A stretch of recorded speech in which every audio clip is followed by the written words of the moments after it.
What's up, everybody? It's your boy DTLF. Welcome to another episode of Around the League Summer Edition, man. You guys know the content does not stop. And of course, we got to bring you guys some special guests, man. Let's start with my guy, Vontae, man. How you doing, brother? How you doing, man? How you doing? Welcome. How you doing, Laker Nation? Let's get it going, man. Let's get it popping. And of course, got to bring in a vet, Empire Jeff. What's up, brother? What's going on, sir? What's up, Vontae? How you guys doing? What's up, man? How you doing? Doing great, Good, man. good. Ready to get it rolling. How about some new blood, man? My guy, Eddie. What's up, man? Hey, how you doing, guys? What's up, fam? Like a Hey, nation. it's a pleasure to have you on board, brother. So let's get right into this, man. Oh man, we got a lot to talk about. LeBron James. Now, the first question is kind of going to be one of my theories here because I want to know what you guys think of the whole situation. LeBron James, the retirement rumors, right? In my opinion, I feel like he's trying to get Kyrie to come. Now, why do I say this? There's a couple of things, right? Before the trade deadline, Kyrie Irving, requests a trade. The Lakers are heavily rumored. The trade doesn't fall through with the Lakers, even though we were in the rumors. And you see LeBron's tweet, right? LeBron's tweet was, maybe it's me. So I'm starting to read a little bit the cryptic messages because I noticed that during the playoffs, now it could be good veteran leadership. I could be reading too much into it, but during the playoffs, LeBron was really hard on Austin Reeves. And if you guys remember the rumors, Austin Reeves was going to be one of the headliners in the package, and one of the reasons that supposedly the Lakers didn't want to, make the trade up on top of having all the draft picks and everything. Could it be that LeBron is potentially trying to push the Lakers to make the Kyrie Irving trade now? And I'm just putting everything together, man. And I'm gonna start with my guy Empire Jeff, man.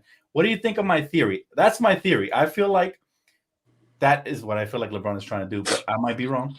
Talk to me. I think that's a good theory. I think that's one of many things he's going to try to do this offseason. But I think about back when the maybe it's me tweet, right? But also think about that. He also did a sit down at home interview that was already lined up. So like soon as it goes down, not traded to Dallas, they're already set up full-fledged ready to go with LeBron. Like he's usually so far ahead of the stuff, right? So LeBron probably has his box checked through like every week of something to stay relevant. Like look what he did. He basically dropped the retirement thing, one to put pressure on the Lakers, but to basically erase Denver from any chatter of going to the finals. You know what I mean? So Bron is a master, absolute master of staying box office, staying relevant, and staying, the number one chase target online and on the TV screen, right? He is clickbait.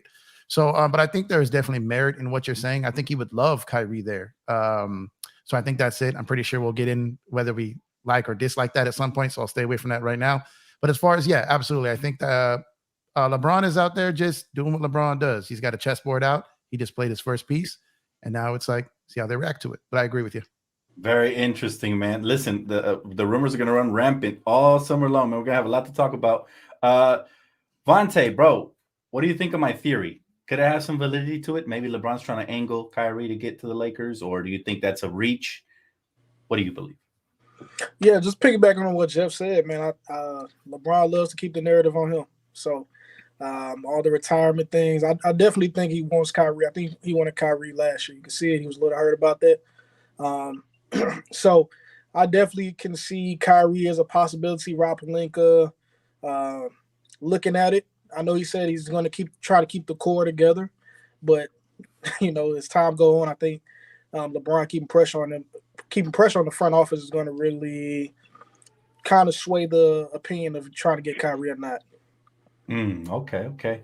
So that's interesting. Both you and Jeff agree that maybe it has something to do with him trying to keep the narrative and the storyline on himself. Maybe a little bit of revenge against the Nuggets for all the crime Mike Malone was doing about them not getting. So that also seems very interesting. New guy, man. We got to ask the new guy, Eddie. What do you think of the whole LeBron situation, brother? Oh man, I tend to agree with Jeff because I believe that LeBron wants to keep the narrative on himself. He definitely wants Kyrie. He definitely wanted Kyrie last season. But if we think back to 2022, beginning of 2022, that model of three superstars and no core, no supporting cast, I don't think that works, man.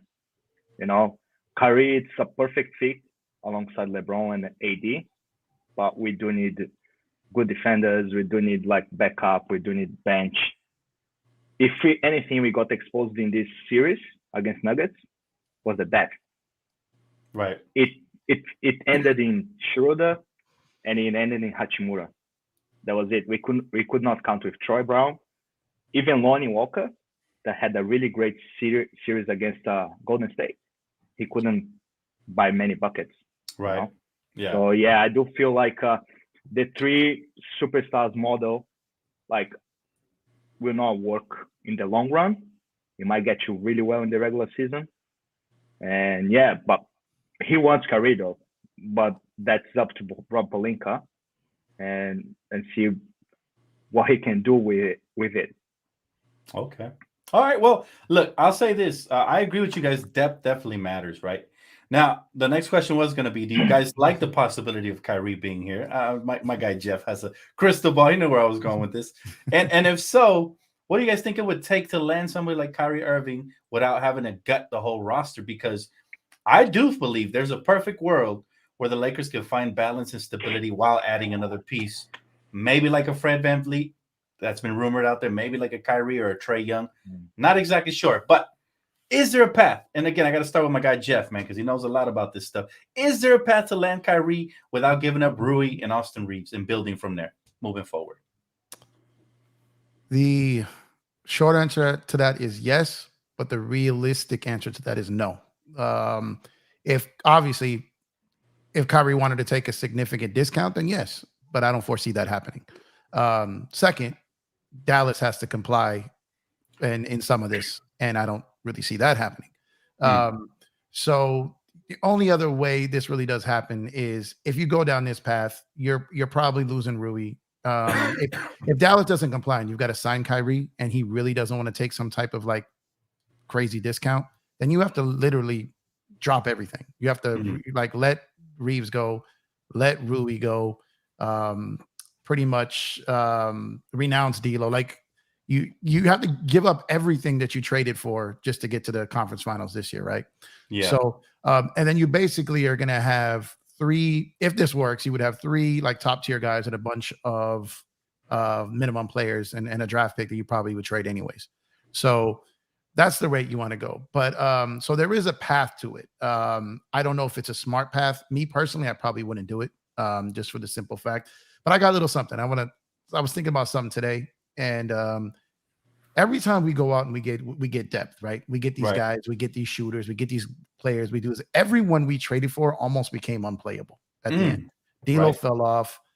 We got a dead eye shooter. He fell off, and Vanderbilt was unplayable because he couldn't score at the end of games.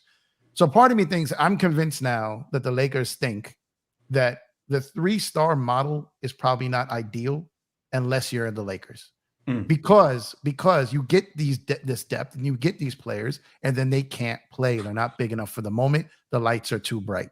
So I think the Lakers are thinking we need 3 guys who can play in the lights and then hope, that some of these young guys, these draft picks can pan out and hope some things fall into their lap with some of these heavy competitive teams that can't participate in some of these players because of the second apron.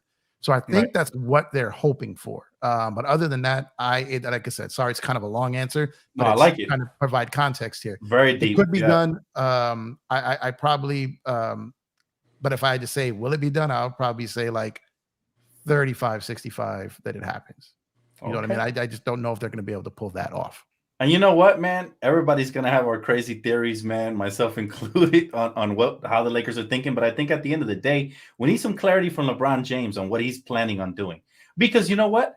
I do believe there's many different routes that LeBron could take, right? He could retire for 1 year, technically, use that year to rest and then come back wherever his son gets drafted. That is an option I don't think a lot of people are talking about. He could do that. Not likely, right? But he could do that. He might need surgery on that foot. We heard about today he was playing with an injured, with a torn tendon or something like that on his foot. So there's many options that he can take. And as a result, the Lakers would have to know his answer so we can know. It could also be a leverage play. We already talked about that. Here's what I think the Lakers think, right? Lakers are probably saying, well, LeBron is coming off of a torn tendon, right? Anthony Davis showed that maybe he can't be the Batman. He could, as best as he can go, as a Robin on a championship team, right? Or a 1A or 1B, right? depending on what night in the matchups. Maybe they're thinking we need that other star that can help, take the load off of LeBron. They thought it was going to be Westbrook. It wasn't. But Kyrie is no Westbrook, right? Assuming he's on the court and everything is good. Kyrie's won with LeBron before, and they kind of had a similar team in the sense that it was Kevin Love, Kyrie, LeBron, and a bunch of plugins, right? So I think that's what the front office is thinking. Like, okay, we need to know what LeBron's going to do. If we can hold on to Austin Reeves, I think he's the most important piece this offseason. Will you hold on to Austin Reeves? You can add Kyrie. They'll probably do it. If they have to give up both, they probably won't, right? They'll go for a cheaper alternative. You got the Van Vliets. You got the Trae Youngs. You got other options as well in the free agency season. Now, if they trade for Kyrie Irving, do you guys think there will be pieces that they can add that can maybe take pay cuts? Because now you got a super team that can help contend. I'll start with Eddie. Is there any pieces out there you think that would actually be willing to take pay cuts? We have the what's that one? The center from the Minnesota, Nazi Reed, guys like that. Is there a possibility those guys will be willing to try to compete, and come to Lakers if a trade does happen? Yeah, I think so, man. I think so. But as you said before, Jeff said before, when the lights are too bright, they might just fumble. You know what I mean? Yeah. And LA lights are really bright, man. You can see Malik Beasley as he was the fourth best shooter. Yeah. And he literally couldn't buy a bucket. So that's my only concern. Yeah. I would love to see Kyrie here, man. If Kyrie doesn't resign with the Mavericks and just decide to come and say look, I get the tax payment level. Oh no, that's man. I love that. That's a pipe dream. I mean, I think we would all love that. The league would cancel Christmas on that real quick. Yeah. You know what would need to happen for that to happen is that LeBron would have to shoot Space Jams 3 and give all the salary from that movie to Kyrie. That's the only way I can see something like that happening, brother. But you know what? I like it. I like the optimism, man. It's the Lakers. We are allowed to dream because we've gotten those players before. We've gotten the Dwight Howards, the Steve Nashes, the big names on the markets, right? Vontae, bro, do you like a team with 3 stars, potentially Austin Reeves and a bunch of fillers, or do you think it's better to build how in the same direction we're going in after the trade deadline? Just continue to add small pieces here and there. Yeah, as you guys were talking, guys have been swearing me back and forth about, players coming here and the lights getting bright, and they, like D'Lo, man, he missed ice in his veins. He couldn't even play. He couldn't even play. Couldn't even my guy said ice in his brain. He did. I like that one, man. So me personally, I would like to keep the depth, man. Seeing that Denver team, I know we kind of got a love-hate relationship right now, but that depth really does help. Having the 2-star models and having a bunch of people that can contribute. Right. As I was talking to my friends the other day, man, I would really talk to Brook Lopez to try to come back here, man. I like Brook Lopez, put him at the 5. I want to see AD back at the 4, me personally. Yeah, me too. I've been watching a lot of highlights and games where he played at the 4, 2021 to 2020 season. He seemed like he was more comfortable playing at the 4. He was shooting better threes as well. I don't know what happened to his 3 ball, but I would like to see the 2-star and role players depth going forward. Okay. So, is there any names out there that jump out to you guys, right? Like, let's just say we re-sign everybody back. Is there any names in the free agent list that jump out to you guys? For me personally, I love Nazi Reed. I think this dude alongside AD could do some damage. He could space the floor. He's scrappy, active hands. He can maybe block a shot here and there. Get some rebounds, crash the glass, do dirty work, set tough screens. A player like that for me would be ideal for AD, especially if they continue to play him at the 5. You can alternate those two. Is there anybody that jumps out to you guys? I know there's Brook Lopez is in the free agent market. Fred VanVleet. Is he? I'm not sure if he's unrestricted, but there's a couple of players there. Anybody, man, at all that jumps out? Go ahead, Jeff. I see you bobbing your head, man, like you listening to a track. Yeah. VanVleet. So it's hard to tell yet because a lot of these guys have player options, or team options, right? So right now the agents are trying to figure out how much interest is out there. So if they know there's a deal waiting for them, so like guys like Harden, guys like Draymond have been acting for months like they've got a deal somewhere if they had to, right? So these guys already kind of know what they can and can't do, and that's only going to become more clear. The wrinkle in this is the new CBA and teams having to figure out how worried are they 3 years or 4 years from now? And that is a whole different mess. That second level threshold, man. I can't even Yeah. commence to understand that yet. Yeah. So this is why I'm trying to tell you, pay attention to why these executives are leaving these apron teams now. And I've been kind of saying this on Twitter. So Bob Myers, I said this like weeks ago. Don't be surprised when you see you did call it. The Warriors, the Clippers GM as well, and right? The Clippers, start to bail. And there's reason in it, but that's a whole nother story, and we'll get to that. But as that happens, and as these front offices reshape, then maybe some philosophies reshape, and then they're going to have to get below the deck. So some high quality players may become available, traded somewhere, bought out. We can't foresee that yet. So I think the Lakers are going to end up with players like that. The one good thing about forming a quote unquote big three is that guys then do line up to play for you. So if that does happen, then you could see that. A guy like Nas Reed, though, he hasn't really been paid yet. So I don't see him taking a pay cut yet. For that big... Yeah, he's trying to get he's got to get his family taken care of first. It's usually that first big contract, then chase the ring. So I think Brook Lopez would be great. He's 35 though.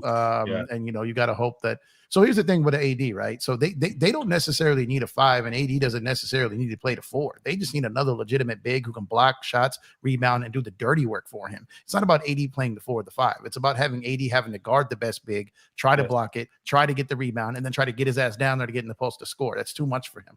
They need another big who can lighten the load on that for him. Whether it's 4, whether it's 5, it doesn't matter. This is why I've constantly said, I'm going to say it again, and no one likes it when I say this, but I think Draymond Green would be great for this team, for the simple fact that Kyrie does not solve the reasons why we lost to Denver.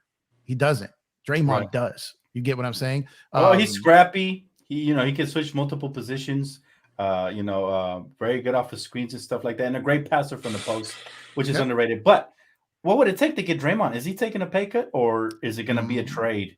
Might not have to be a pay cut. Yeah. So I'm telling you, Beasley, Bamba, Harrison, all line up directly with Draymond. They can do that trade pretty much now because both teams are out of the play. Why would Golden State be incentivized to do that with us? I'll ask. Like, why? Well, if they're trying, if Bob Myers wants to stay, things have to get done that don't completely destroy the back end of his legacy that second apron, handcuffing and be able to make any moves. Why would a GM stay on a team when as soon as his team is over, that team is obliterated money wise. They can't do anything to get better, and they're going to lose draft picks, and that's a whole different level of the CBA that it's not really coming out yet. So even if he tanks and he's trash, those picks are going to the back end of the draft. So, you're the man, Jeff. Because I'll tell you what, you're thinking chess, not checkers, my man. You're thinking 3 years down the stretch with the new CBA. So that's they have to make those moves.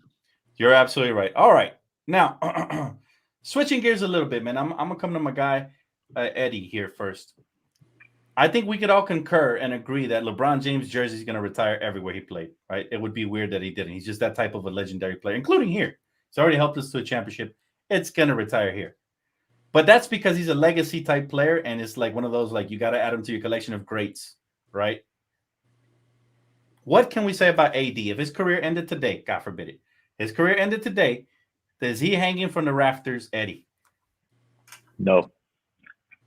And why not? I don't believe so. He has won 1 championship. The next 2 seasons, he didn't show up. Basically, he was hurt most of the time. This season, he played really well, but in the Western Conference Finals, he literally folded. Like the first game, he was really good, 40 points, but yeah, I don't think he did enough yet to put side by side with Kobe, Paul, Shaq. You know what I mean? Like there are great names there. AD won us a championship, but he didn't do enough like those guys. I see. So he was essentially a Robin on a 1 championship team, right? You would think that a Robin would at least, it would take 2 championships for a Robin to get up there and like Pau Gasol, for example, right? Yeah. To hang from the Raptors and to be more consistent, a little bit more efficient on the offensive end. I mean, dude has been a monster defensively when he's healthy, and offensively he's hit or miss on some nights. But you know what, man? Before I give you my thoughts on this, let's go, Vontae. What do you think, bro? Is he hanging for the Raptors or not? No, me personally, no, man. I'm kind of along with what he just said. Piggyback. If he gets us one more ring, I'll give it to him. He has to have a dominant stretch. He can't keep doing this inconsistency. But I'll line him with Pau Gasol. If he gives us one more ring, I'll put him in the Raptors. I need one more though. Okay. All right. So Jeff, AD gets traded tomorrow for DeMar DeRozan, Nikolai Vucevic, and Kobe White. Is he hanging from the Raptors or not? I think he does. I mean, they've got guys up there before that won one chip. You know, Wilt's up there, Jerry West is up there. I don't feel like they got guys who've done less. Gail Goodrich. I think you got to look at it as he's part of what saved this version of the Lakers too. So it's not only that he got the one ring, it's he kept Bron here. You know what I mean? Having him here and having that second star, getting that. Hey, come on, man! They won the championship the year Kobe died. He goes in the rafters, man. He's going up. He's going up. Okay. I mean, it's like he was a big part of it.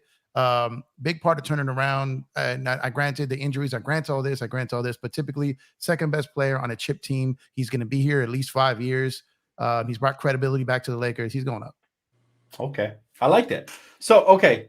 I'm kind of split on this because you know what? Anthony Davis is a Hall of Famer already. He's going to be, he's going to be top 75, right? And so usually players like that, just based off of what they've accomplished in their career, hang in the rafters. That's how I feel. I feel like you got to add them to the collection. It's like when you have a nice car collection and you got a car that's not quite, the top notch in the car collection, but you got to just throw him somewhere in the back row because he's a part of the collection. Now, AD's so polarized, man. I think the fans have forgotten how dominant he has been at times, right?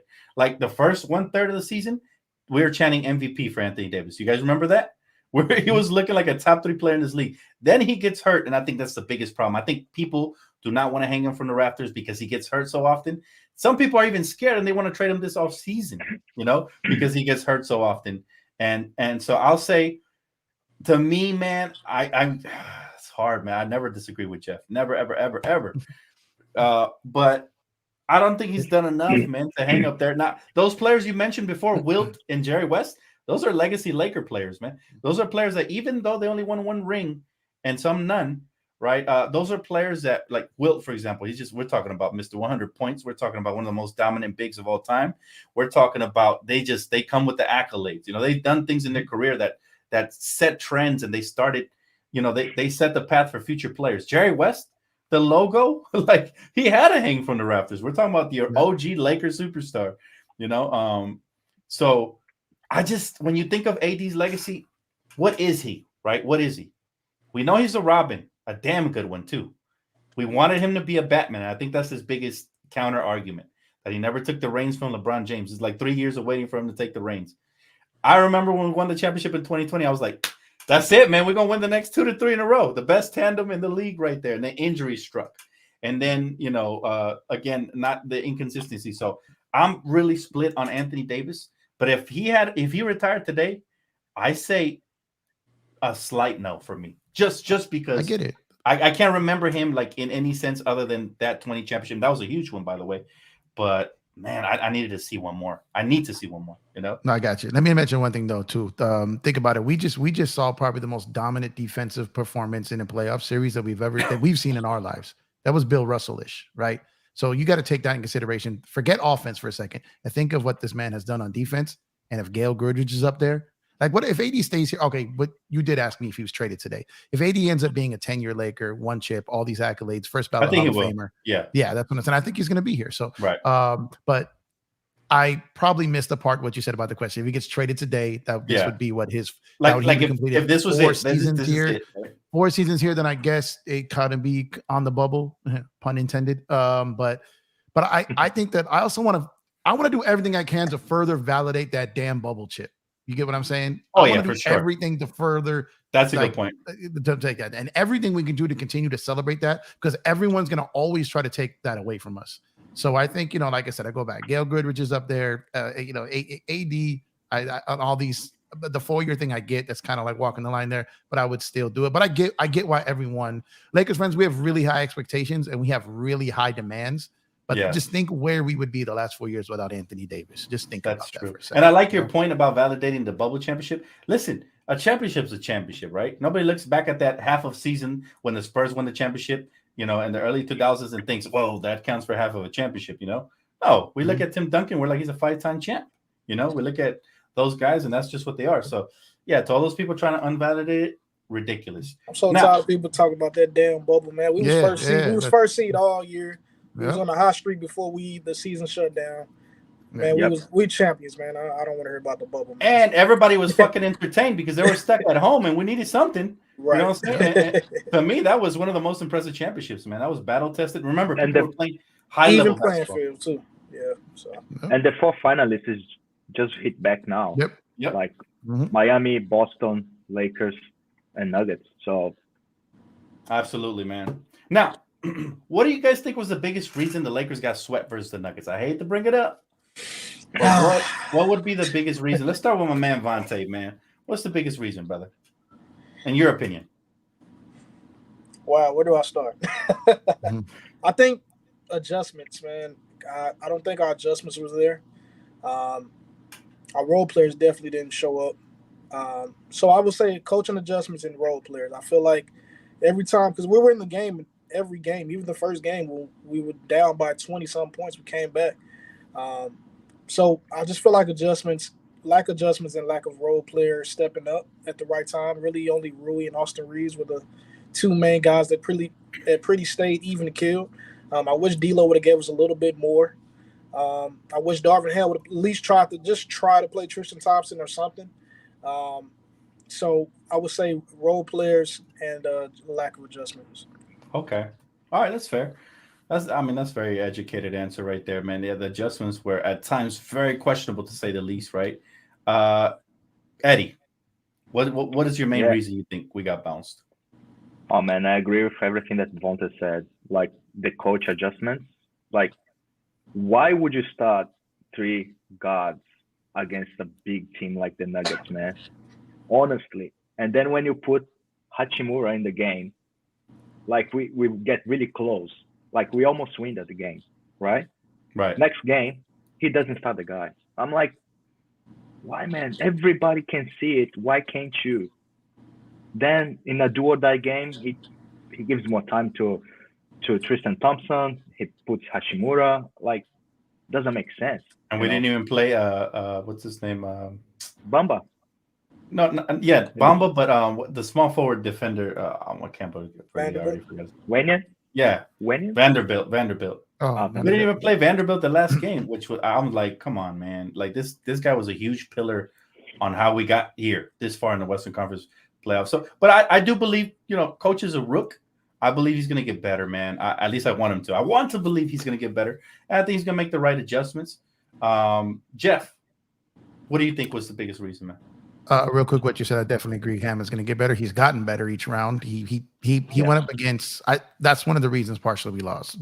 Whether you like Michael Malone's strategy and how he talks to media and all this, he's an excellent head basketball coach. Yeah, we'll give him that. Secondly, the main reasons we lost this series was really it's really no different than why we didn't sweep the other series. You know what I mean? It just, we could get away with it versus Memphis. We can get away with it versus Golden State. It just, we ran out of luck and we couldn't get away with it versus Denver, which is transition defense, second chance points, and just overall rebounding. So that killed us probably more than anything. Like really, when you think about it, we did have some role players that stepped up, with Reeves and Rui, and Dennis was out there competing like crazy on defense. Jamal Murray was just on one, and that's another reason why we lost the series. Right. So I think that comes down to it more. And at the end of the game, I think that first game, I think they were scared to go. I think they went small because of the altitude. I think they were scared to have too many big bodies out there and have them gassed and get ran off the floor. I think that was their strategy. It backfired. But I think that's kind of what they were hoping for. Just Denver came out and hit everything they threw up to start that game. And I'm not sure if they had anyone out there that if they were hitting shots like that, I don't know what you do. When the team's on a heater like that, you just got to wait for them to fall down. And at the end of the game, they weren't small. When they had a chance to win that game, it's not always who starts, it's who finishes. You know what I mean? And and so, but to me, it was a transition defense. It was the second chance points and the Lakers' consistent scoring droughts. They would consistently go 4 or 5 minutes without a basket. And those other reasons we lost more than anything else to Kyrie. me. Kyrie would have helped. He would help one of them. Yeah, for sure. For sure. Yeah, He would help one of those, but he's not helping transition defense and he's not helping second chance points. But he absolutely, we didn't have a closer really in this series. Right. And Kyrie does help with that. So that's facts. The thing about game one with the 3-guard lineup, it didn't work. So what made me more frustrated is he started the second half with the same lineup. So it's like, come on, man. You saw what Rui was in the game. It helped with the size and the scoring. Yes. It gave us more spacing. So that was just my frustration about game one. He went back to it going into the third quarter. I feel like we could have pulled it off a little bit sooner. I just think we ran out of time. That's when we lost the game. I know people want to blame LeBron pulling up for 45 seconds, but I don't mind my star taking that shot. Oh, listen, we're Laker fans. We're gonna blame LeBron every chance we get, man. It comes with the territory, man. We're gonna blame every territory. If he's the leader, he gets all the praise. He's gonna get a lot of the blame, man. That's just the way it happens. Because if he hits the three, he's a hero. So you know. Yeah, but he didn't. Right. Yeah, and he hasn't been hitting too many threes. He needs to chill. So, listen, man. What really pissed me off? And I'm gonna say a little inside joke. If you know, you know. All right, was that damn CJ McCollum bearded Jamal Murray? You know what I'm saying? Like, if you know, you know. Okay, listen, Jamal Murray, dude.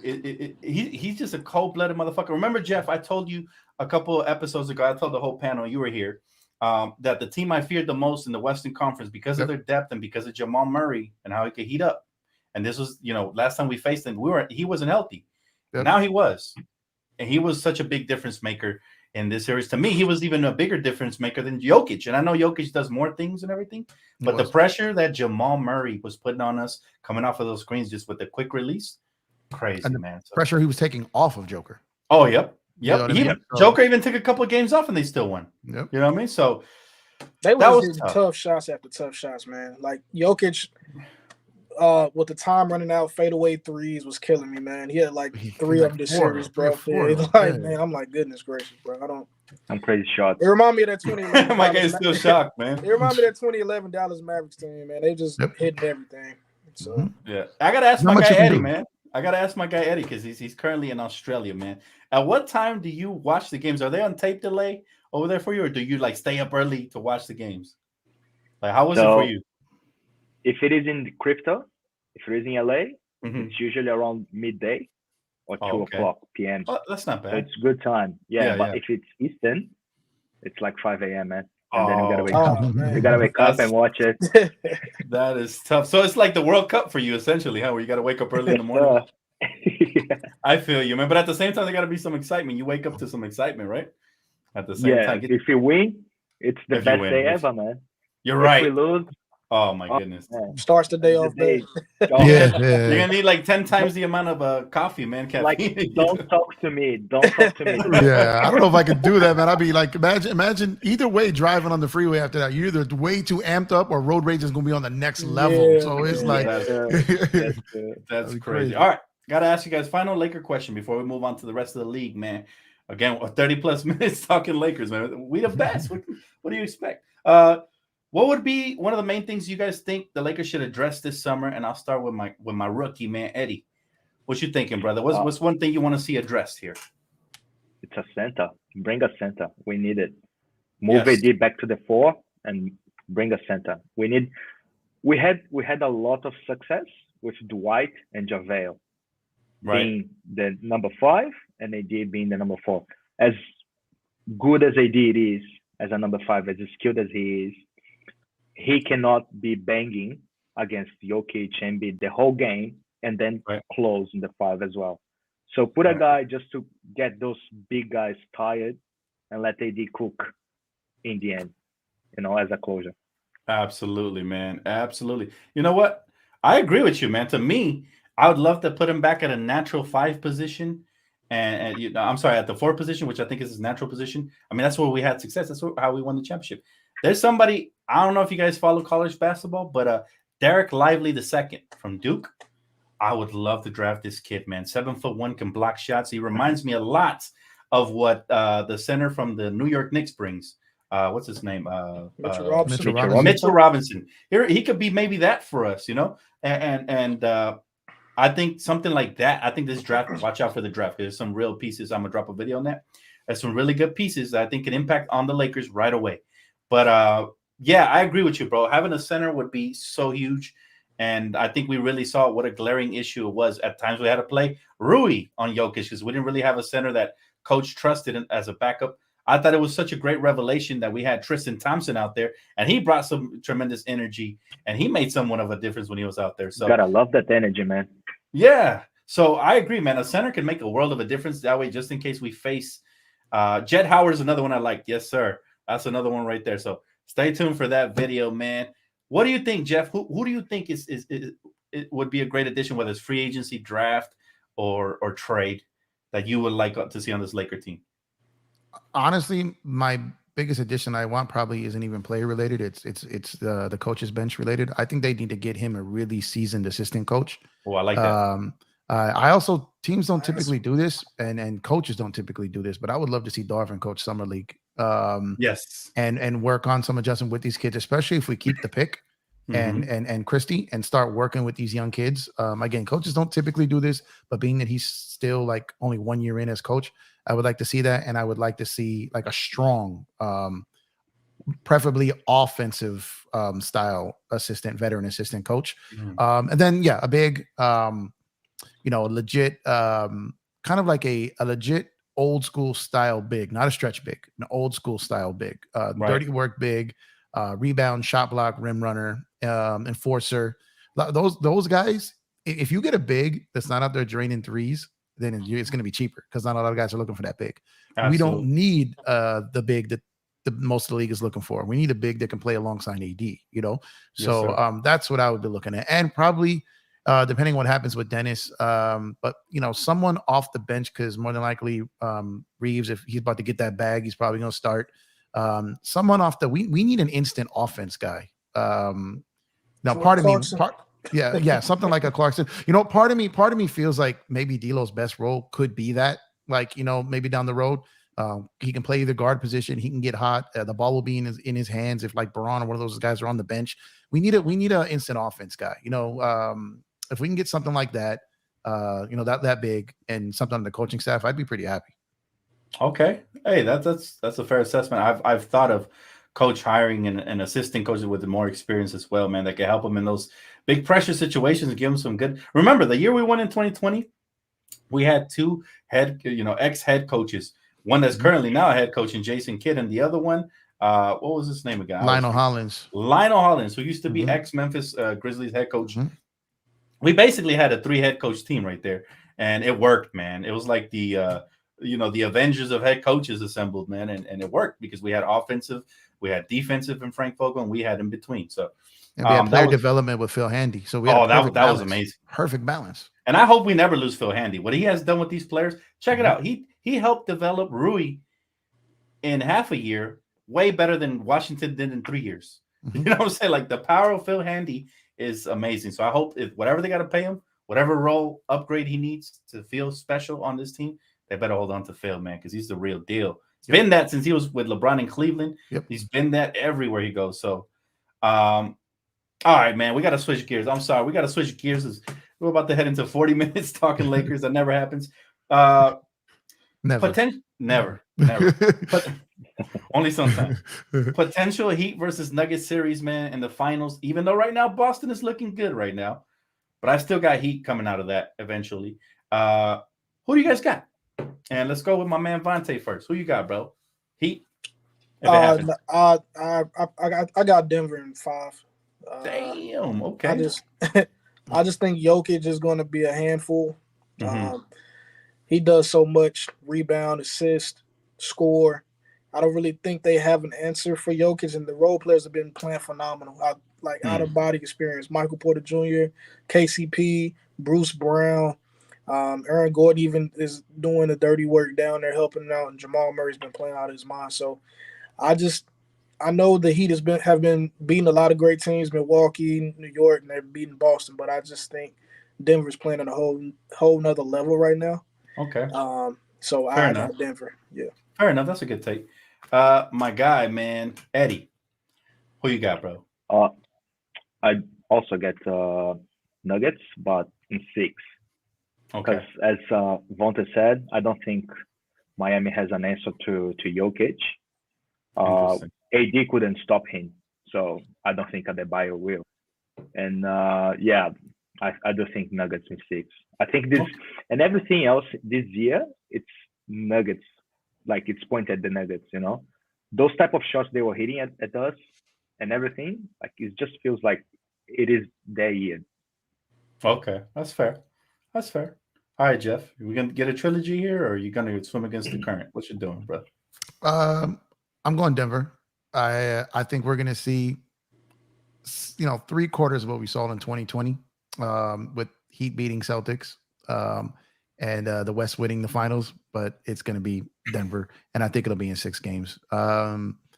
Obviously, like I said, Miami has to finish this off. Boston is catching fire right now, but until I see a team come back from 3-0, I'm not believing it. You know what I mean? It's just never been done, and if they do it, geez. But it feels like a setup for Miami to win in Game 6 at home. Man. Yeah, so it does. So also, I think that getting Tyler Hero back, as crazy as it sounds, may mess with this chemistry that they got going here. Okay. Sometimes it's a ball stop and just throwing up these guys, these undrafted guys out there that are just cooking and doing all the dirty work. And I think Hero can mess with that rhythm a little bit. So he's gonna come back. So yeah, I would take Denver in 6, and I'm gonna say Jamal Murray Finals MVP. Ooh, okay, super hot take. I like that one. Me, I'm gonna swim against the current, man. I'm going Miami. I actually feel like they're destined, man. We're talking about an underdog team that came all the way from the play-in tournament and has been eliminating, the better teams on paper all the way till now. Jimmy Buckets is on a damn mission, and I feel like Bam Adebayo brings toughness, man, and he might not be able to stop Jokic, but you don't have to stop Jokic as a single individual player. I think it's a cohesive unit thing, and they're very scrappy. Spoelstra coaches really well, man. They're gonna get after him. They're gonna swoop down on him. They're not gonna let him get comfortable like we did.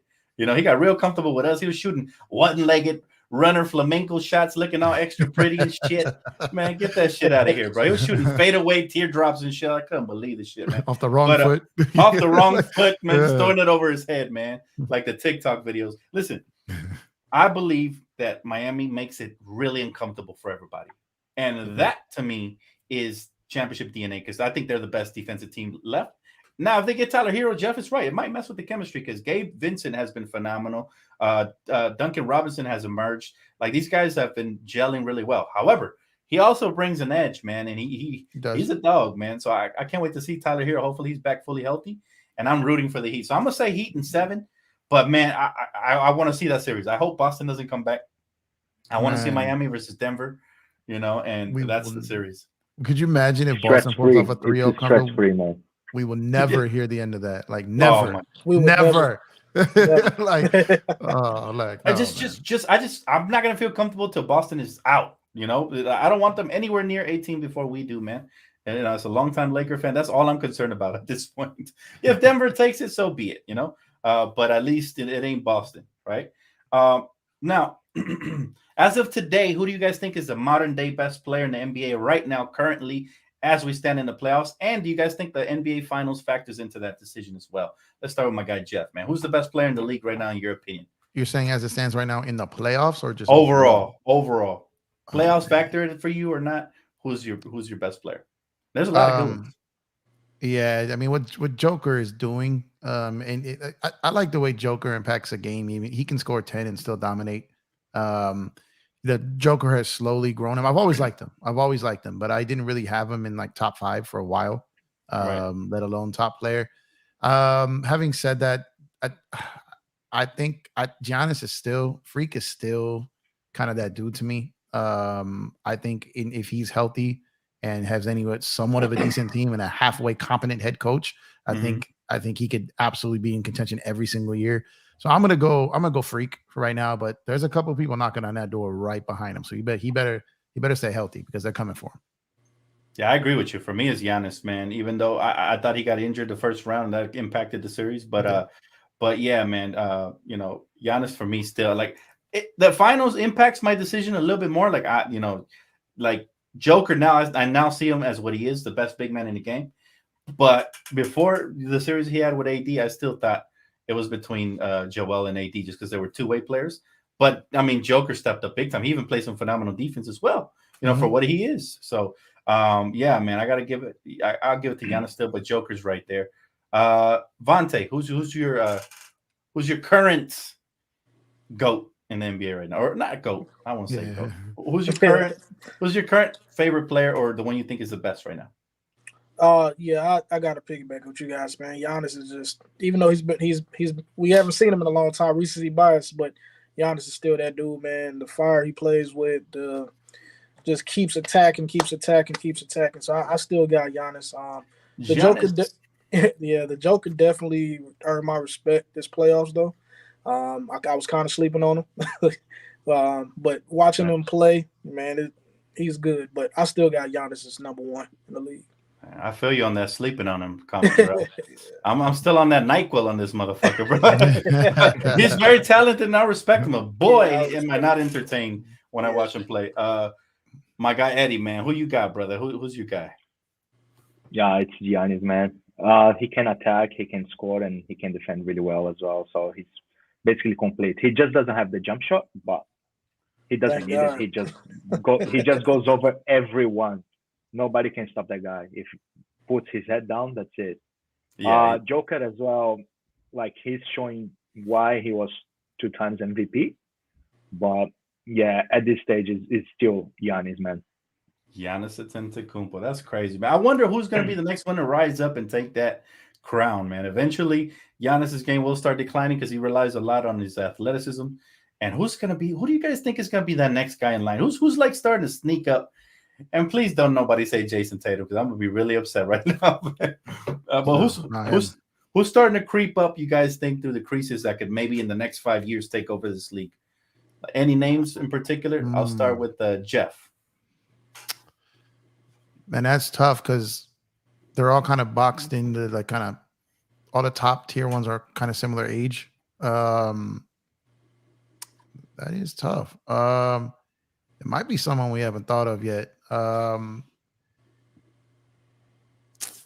mean, I feel like Joker's knocking on the door. I said that last time, so maybe it would be him. I don't know if Embiid's ever going to be healthy enough. AD missed that window, and able to do it. So I'm trying not to look at the screen because I don't want to see the chat that's going to influence my thought process here. Let me remove the comment. I'm not looking. I'm putting them up there, man. They're trying to help. No, I'm not even looking at the screen, bro. I'm not. I'm telling you, I'm acting like there's like a ghost on the wall over here or something. Yeah. Because I'm trying to be honest here. But maybe I think it's going to be someone young that we haven't really thought. I think it's one of these guys on early contracts. But you know what? If this is gonna sound crazy, I've never thought this before. If Murray gets going, man, and he gets on a solid ass run, and if Bubble Murray we thought was just Bubble Murray, and he's like, nah, forget y'all, that's not Bubble Murray. That was injured. That was injured after that. He's getting better and better and better. I don't know if he'll ever be the best player in the league or that dominant right there, but I think Joker is probably right there, and I think. And I don't know if this name was put there. I swear to God, I didn't see any names, but I think Anthony Edwards is kind of my guy. Looking down the line, okay. I think we obviously thought John Zion had a window in that for a while. And Wembanyama, that's obviously the hype, right? My guy said, "Wemba, your mama, brother." Wemba, your mama. Yeah. But how dare y'all leave out Austin Reeves? No, I'm just kidding. But yeah, I think Anthony Edwards, as far as of the young guys, has the bag. Those are good picks, man. I don't know if they're gonna have the some of these younger players. I don't know if they have that it factor to like take their game to the next level, and dominate on a nightly basis. I still got to see more from those guys. Nothing jumps off the screen. Isn't that crazy? They kind of all like blended in and stuff. Mm-hmm. People mentioning Michael Bridges off a half of a season and shit. No. All right. Vontae, who you got, bro? Who's taking over for the next 5 years? Who's gonna put on that Thanos glove and dominate, man? For the next I was hoping Jeff would talk a little bit longer, man. This is really hard. It's like a lot of them. I can come back to you. I talk long enough, man. I ramble sometimes, so you got. No, I was kidding. I would probably. I want to say Luka. It's just the team he's on is. I don't see them dominating the West like Denver has a team, and maybe Mark Cuban puts a team together and they start to make a run too. You could put Luka in that conversation. Like I said, Luka. I was thinking about Ja, but he has to Yeah. Chill out with the- I was surprised nobody mentioned Ja. I was like, damn. I know he's Well, got just some John skills. Zion. He's got to, and Yeah. but got they to, just he's got to get, seen he's got to injuries and get, thug he's got to life. deal with the issues. Yeah, He got he's going too on. much of a thug right now. Yeah, with those Yeah. death row Grizzlies. He's You a know what I mean? cereal box thug, man, coming for your cereal near you, bro. Yeah, so Luca and Ja. Trying to think, is it any more that comes to mind?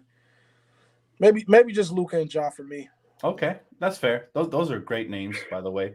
Eddie, man, anybody that stands Oh out. man, my answer was Ja, but he needs to get his head right first, man. So I'll go with the next one just to be a little bit different than you guys. It's SGA, Shai Gilgeous-Alexander. Oh, It's a good okay. one. That boy, he can hoop, man. And I not like that just pick. him, the whole team is young and they're fearless. So I want to see how they play with Chet Holmgren I as like well. that. I'll see how he gonna fit. So yeah, Okay, that's a it. very good pick, man. I don't think that one came to anybody's mind right off the top. But you know what? That dude is a hooper. You're absolutely right, man. And what he did this season, I think put him on the map for a lot of people. He was already starting to cook, little by little, but every year he's getting better. And every year he's getting smarter as a point guard. So that's a great pick right there, man. For me, I'm right there with Jeff. It's really hard, man. I feel like they're all right there in the melting pot. Nobody's really like caught my eye like that. Joker would probably be the closest thing, especially if he wins the championship. Then we could start mentioning up there with the top two players in the league. If he wins that championship, I think he'll be solidified a little bit more. But I would love for it to be. I know it's not gonna be a Laker, but I would love for it to be Anthony Davis, man. If he ever lived up to what he can become, right? Especially taking those keys off of LeBron, I would love for it to happen, but I'm not going to hold my breath for that one. You know what I'm saying? Because would need more consistency. But the talent is there. I mean, we're just talking about the sheer talent. We saw it the first third of the season, and we saw it first two rounds of the playoffs, how dominant he can really be. So, De'Aaron Fox is another good pick right here, man. He won Clutch Player of the Year. I don't know what that means. You know what I'm saying? Like that award should be named the Kobe Bryant Award, if we're being quite frank. But yeah, he won Clutch Player of the Year, so that's a pretty solid pick. I don't know about dominating though, but still very, very solid piece. All right, man. Final basketball question before we get on to the fun stuff. Oh, no. Shit, listen, Shams reporting that they're gonna look into start penalizing flopping, man, with technical free throws next season potentially, right? Or something like that, some sort of penalty. And they're gonna try it out in summer league.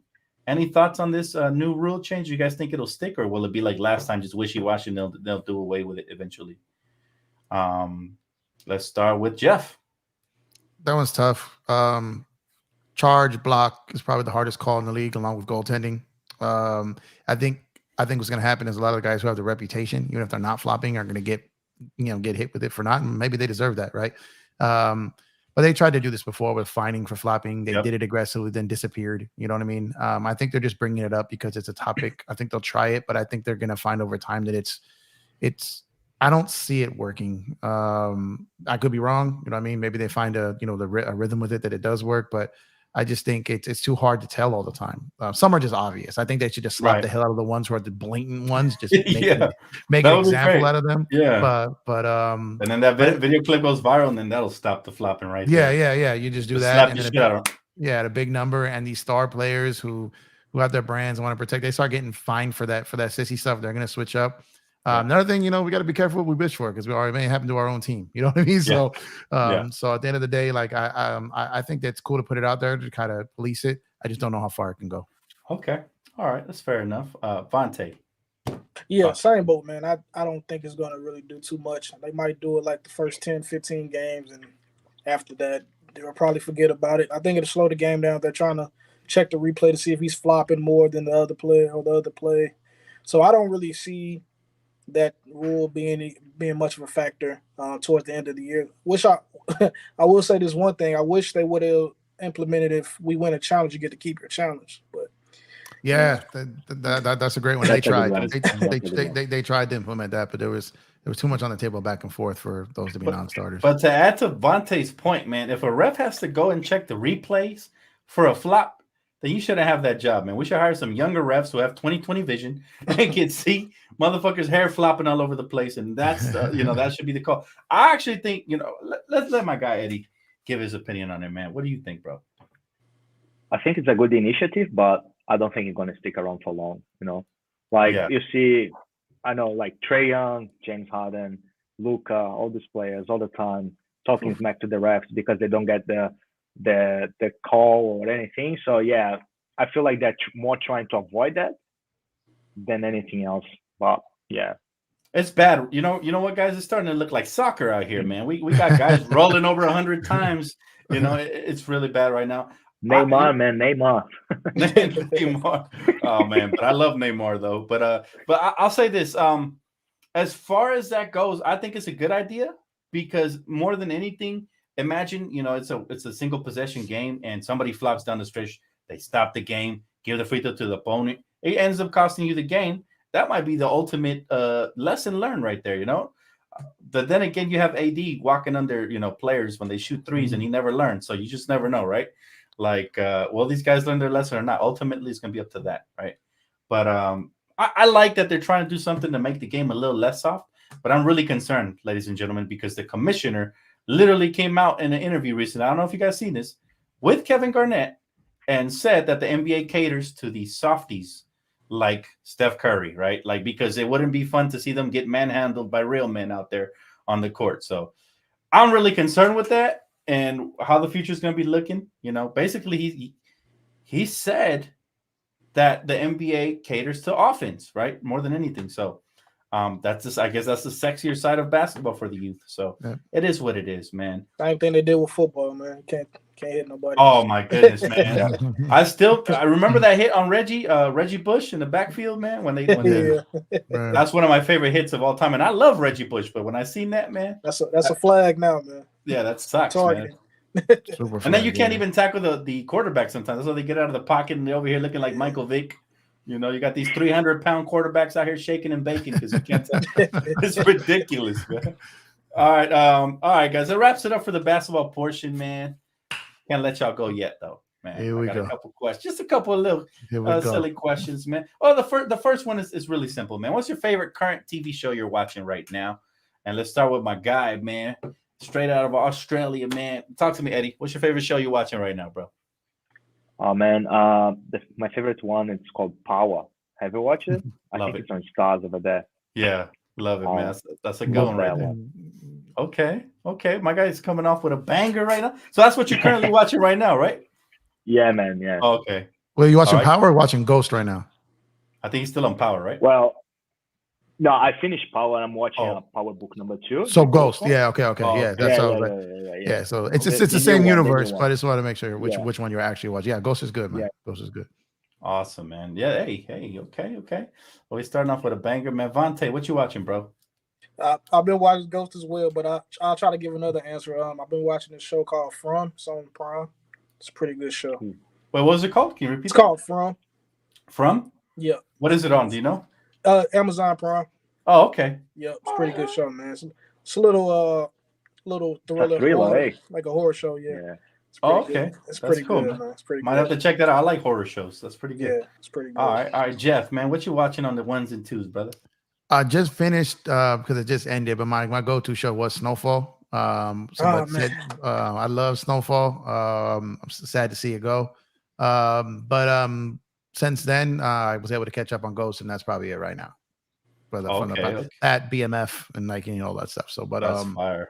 But hey, we got a winner in the chat, man. That's what's up, my guy Max Anderson. Appreciate you, buddy. Thank you so much, man. He say this is his favorite show to watch. I appreciate that, bro.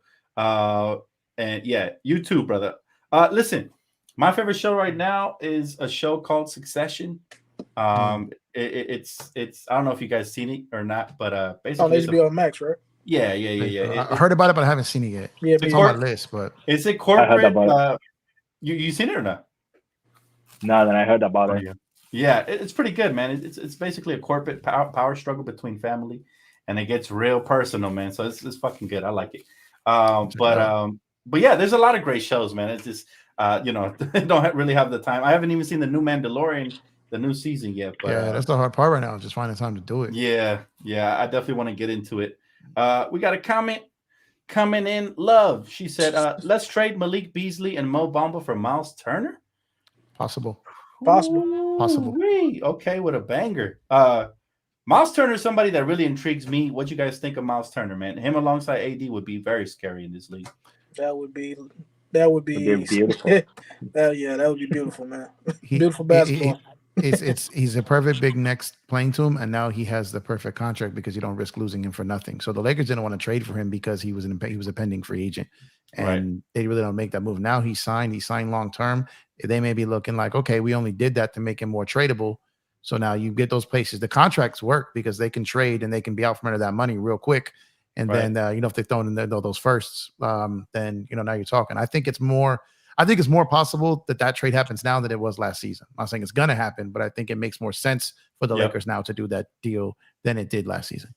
Man, can you imagine that front court, man? They're gonna be taking turns on block party. Block party. Everybody's invited, especially Joker. Blockafellow Records. Yeah, it would be nice. It would be nice. No fly zone, man. No fly zone. That's right. Mm-hmm. Hey, I wish old school basketball came back. We could put people on their ass every time they come in and try to score in the paint. So that would be nice. But yeah, man. All right. Here's a personal one. What's one fun memory that you guys remember as a young child? I know we all had our fun memories, man. Like I remember personally, man, every summer, man, we'd have these badass water balloon fights in my neighborhood, man, with the slip and slides. You guys remember the slip and slide? Mm-hmm. Man, those were banger times, man. Just broke a leg on one of them joints, man. You did? Yeah, I sure did. That's crazy. Horrible. Oh. Dang. Wait, were you trying to stand up while sliding?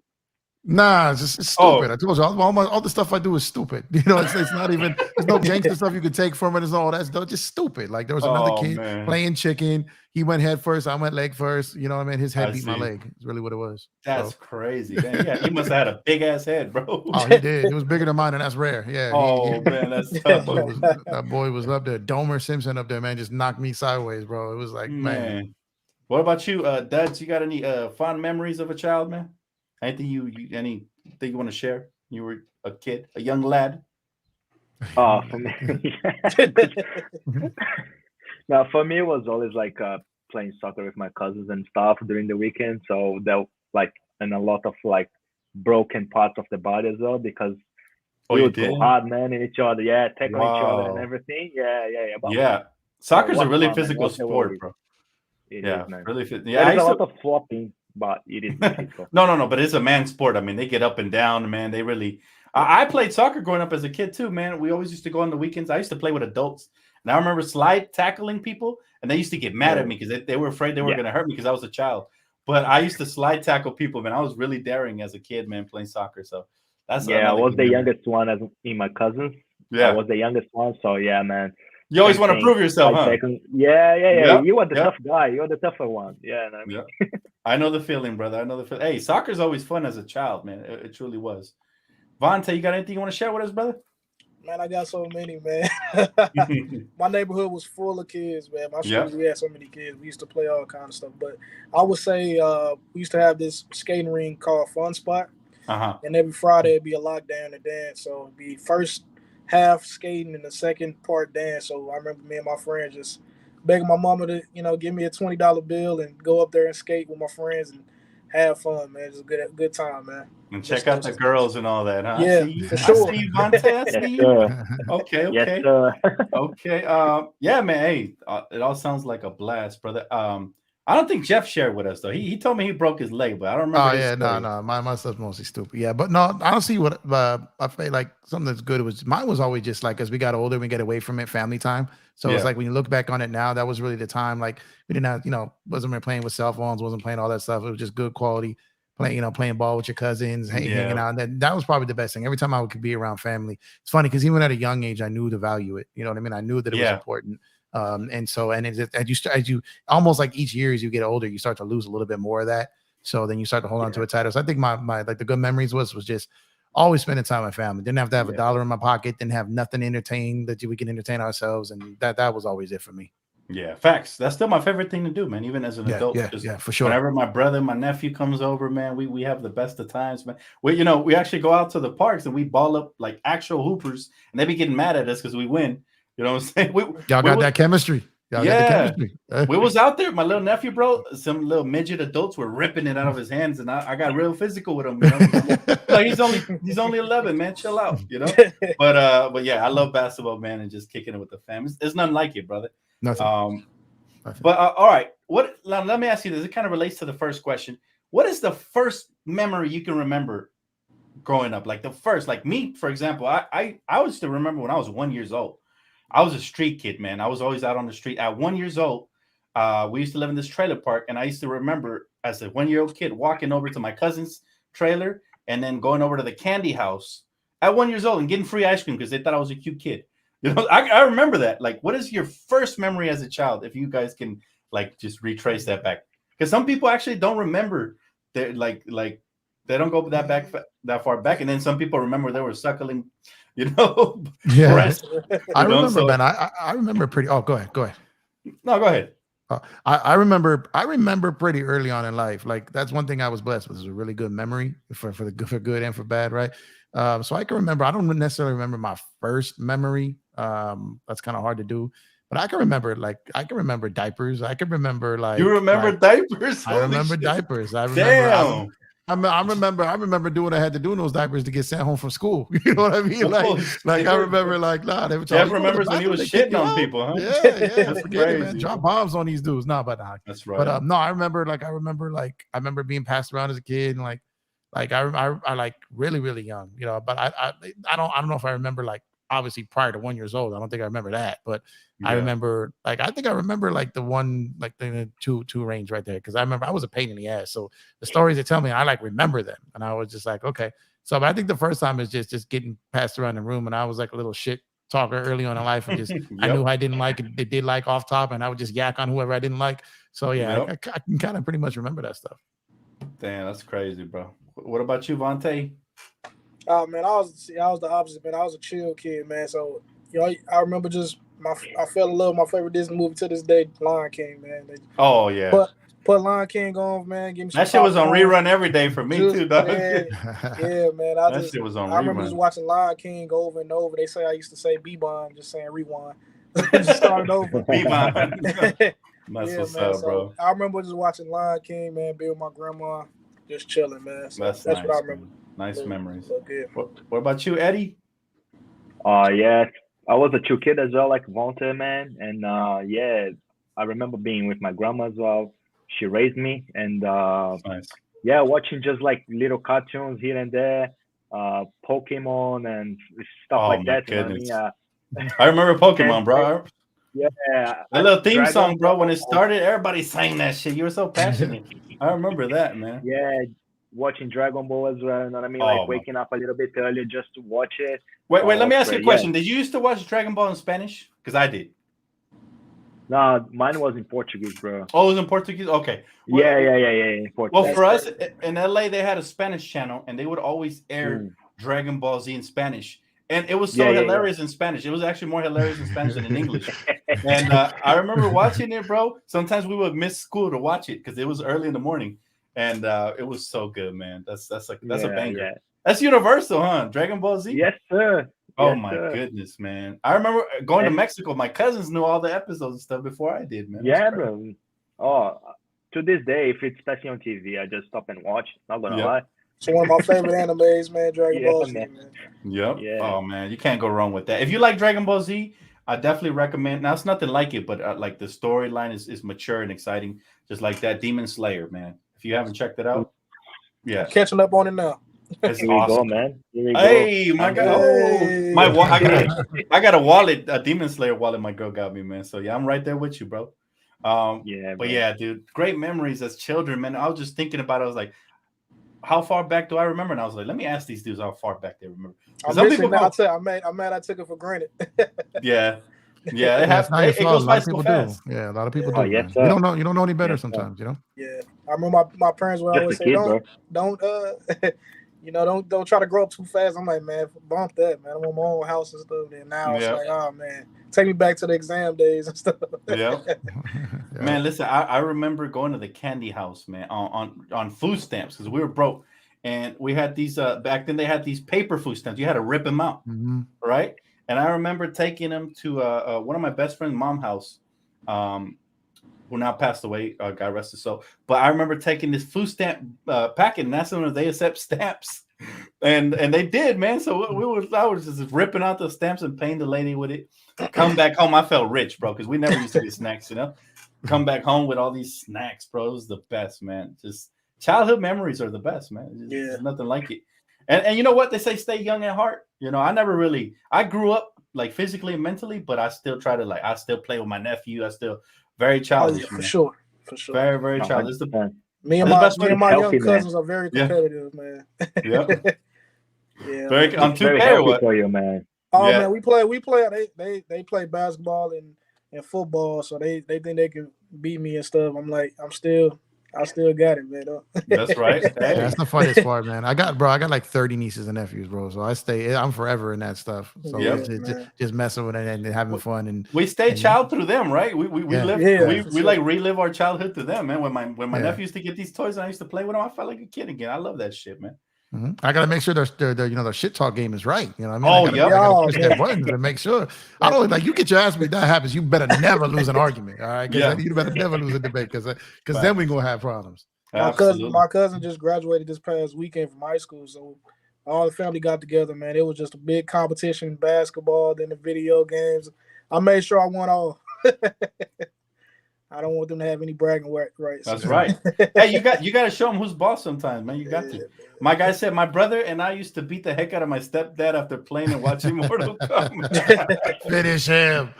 Oh my God. I remember those days trying to emulate what you saw on TV, man. That shit was crazy, bro. All right. Got one more for you guys, man. If you had to pack and move to another country tomorrow, you had to. All right. Where would you go? What would be the country you're picking to live in?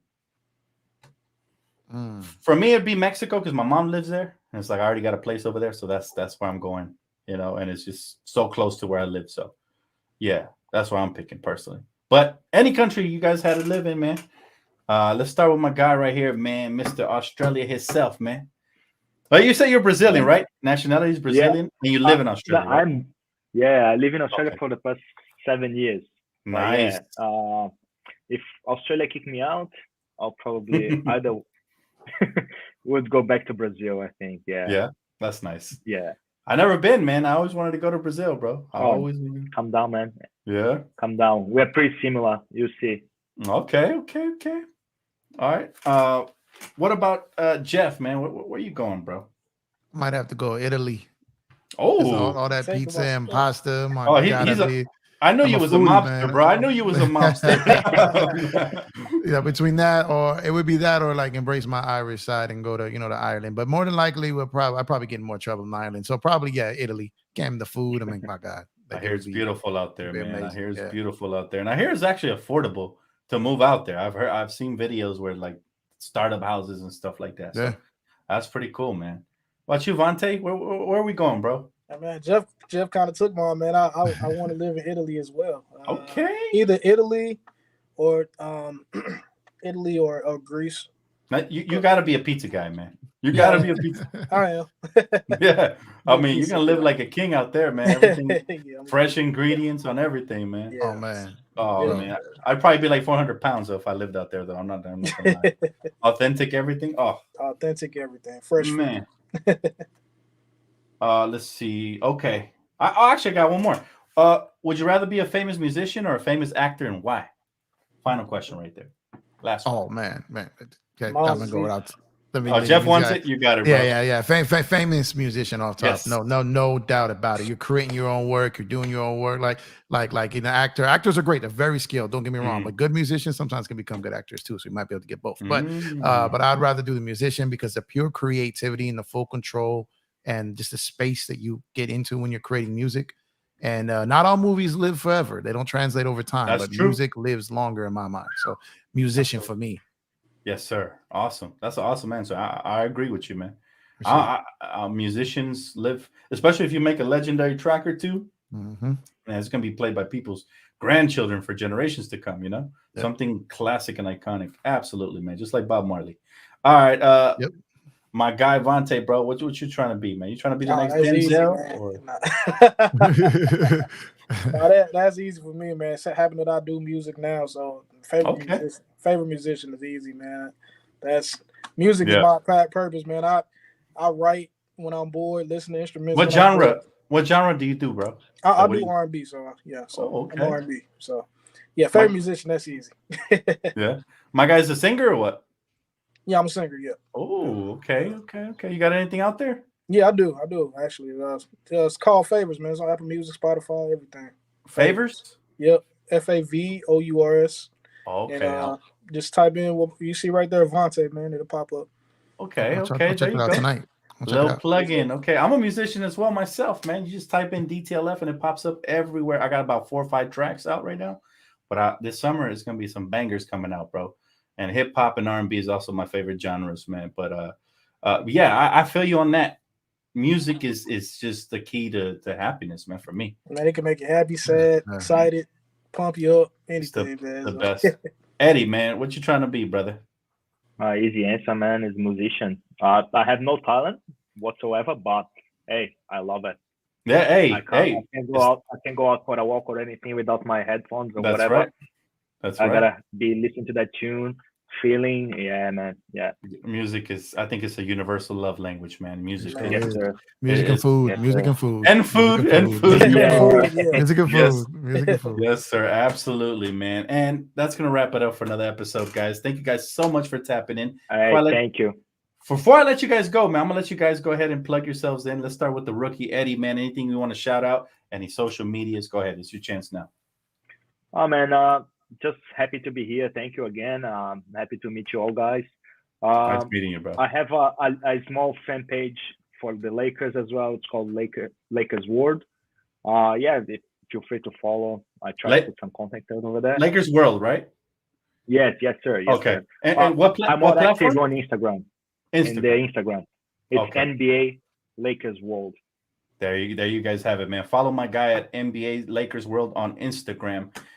You said that's where you're more active, right? You got a Twitter as well? Yes, I do have a Twitter, but I'm not as active. Okay, so he's on Instagram. So for sure, Instagram. Yeah. For sure, man. Hey, it was a pleasure having you on board, man. Thank you. You know your stuff, so you're welcome back anytime. Let's let my guy Vontae go. And by the way, I love the Rams shirt you got on, man. You picked the right team, my brother. You picked the right team. Yeah, man. They've been around since they was here in St. Louis, so I stuck with them when they left, man. So hell yeah, still gonna stay with them. No, just man, appreciate being here again, man. Third time the charm, so I appreciate it, man. Yes, sir. Being with you guys up on the panel.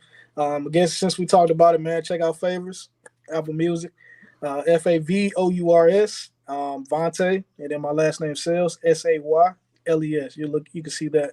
And again, appreciate you, Dan. I appreciate it so much, man. Of course, man. Anytime, brother. And definitely got to check that song out, man. Let me find out you on some R. Kelly shit, bro. Let me find out you the next America's Got Talent, bro. I'm trying, man. Yeah, that's what's up, man. Okay, favors, man. We're gonna hear what kind of favor you do in our eardrums, man. Jeff, man. Veteran, what's up, my brother? Talk to us. As usual, man. Shout out to the chat. You guys are awesome and amazing. You guys are so good that when he was asking me questions, I had to look away for the screen because you guys know what you're talking about. I didn't want to take your ideas, so I was like scared to even look at the screen. So shout out to you guys. You make this show what it is. Shout out to Dan. Obviously, it's his platform, and I say this every time. I'm going to say this every time. So if you get tired of it, I'm sorry. No. But thank you for Dan. Let it come. This platform, like I said, and the reason why. And I shout out to Eddie, and this kind of works into it because what it is like for having the guts to get up here and do this. Dan has a big platform. You're not getting on here and talking to 2 and 3 viewers. You know what I mean? And the replay viewers are even bigger. So it's like Dan has a big platform. So salute to you, Eddie, for having the confidence and the courage to come in here and do it. Because like I said, I tell Dan this all the time. Like he let me on once and I became like a veteran on here. But if I didn't have the courage or he didn't make time for me, then I never been on the show. You know what I mean? So it's like, it's always, anytime. Well, I appreciate that. And it's a blessing every time. And shout out to, I see that shirt you got there too, Dan. Shout out to Carmelo Anthony and his retirement. And and all that. Great career. But Man. shout out to Dan, shout out to his channel, shout out to you, Von Tema. Check out that track. Make sure you guys check out that track. Make sure you check out me on Twitter at Empire Jeff _ on Twitter, at Empire Jeff TV on YouTube.